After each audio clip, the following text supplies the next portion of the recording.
আমি ভাঙড় থেকে নির্বাচিত হয়ে এসেছি। নির্বাচিত হওয়ার পর থেকে আমার তৃণমূলের বন্ধুরা আমার সম্পর্কে অনেক মন্তব্য করেছে। আমি ভাঙড়বাসীর উদ্দেশ্যে বার্তা দিয়ে রেখেছিলাম যে আমার প্রিয়র শেষ হবার সাথে সাথে আমার বছরে 60 লাখ টাকা এখন 70 লাখ হয়েছে, সেই 10 লাখ কিন্তু আমার জন্যই লড়াই করে প্রতিটা এমএলএ বছরে তার উন্নয়নের, তার নির্বাচনী ক্ষেত্রে উন্নয়নের জন্য বেড়েছে, এখন 70 লাখ করে হয়েছে।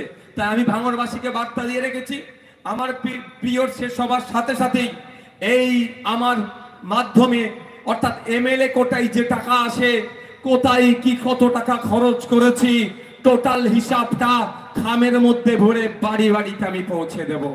পারবেন মহামিত্র মহাশয়া, পারবেন মমতা ব্যানার্জি মহাশয়া, পারবেন অভিষেক বাবু, তার দলের পক্ষ থেকে যে এমপি গুলো দাঁড়িয়েছিল বিগত 5 বছরে জনগণের ট্যাক্সের টাকা, জনগণের উন্নয়নের জন্য যেটা এসেছিল এই 25 কোটি টাকা কোথায় কোথায় খরচ করেছে তার শ্বেতপত্র প্রকাশ করে বাড়িতে পৌঁছানো দরকার নয়, মার্কেটে মার্কেটে পোস্টার করে ঝুলাতে পারবে।